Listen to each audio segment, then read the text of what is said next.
सुस्वागतम दोस्तों।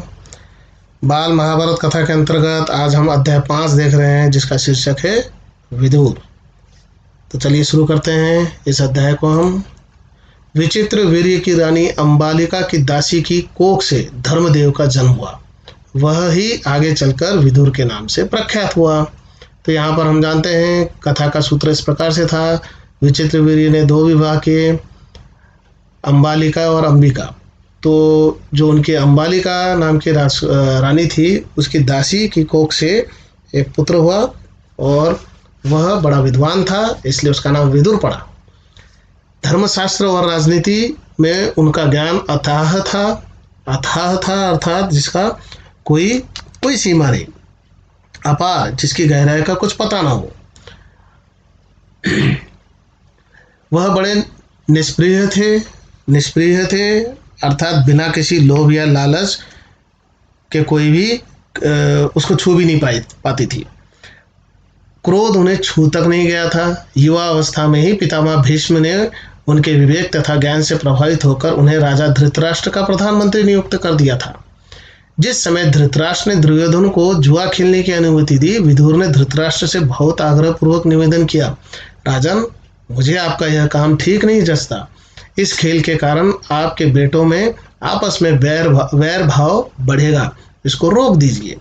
तो आगे का कथा सूत्र जो आता है कि धृतराष्ट्र जब राजा थे तो उनके राजकाल में कौरव और पांडवों के बीच में धृत क्रीड़ा का आयोजन किया गया था।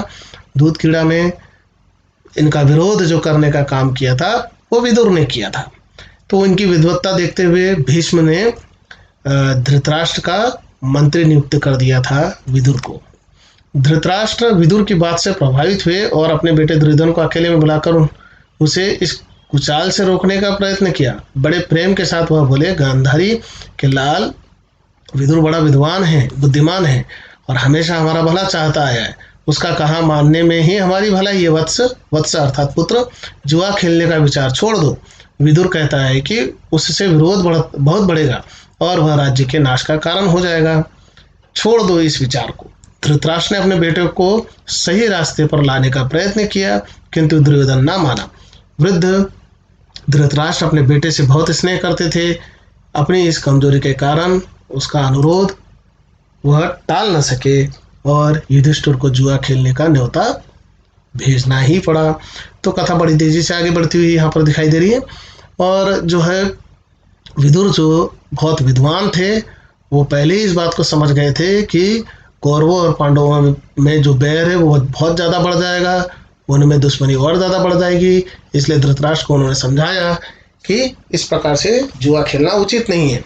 और धृतराष्ट्र ने भी अपने पुत्र जो है दुर्योधन को समझाने का प्रयास किया, लेकिन दुर्योधन न माना। और इस प्रकार से उन्होंने फिर इंद्रप्रस्थ में संदेश भिजवा दिया और संदेश को पाकर जो है युधिष्ठिर को जुआ खेलने के लिए न्योता मिला। धृतराष्ट्र पर बस न चला तो विदुर युधिष्ठिर के पास गए।